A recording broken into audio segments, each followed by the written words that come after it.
মোমোটাকে দেরি হবে রে মোমো না ও রেডি আছে কাকি মোমো দাও না একটা মোমোটা দিয়ে দাও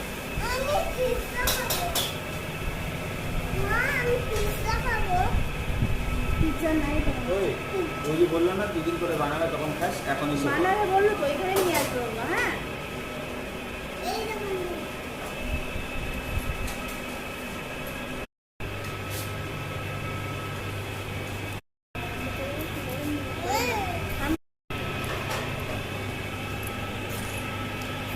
ঠিক আছে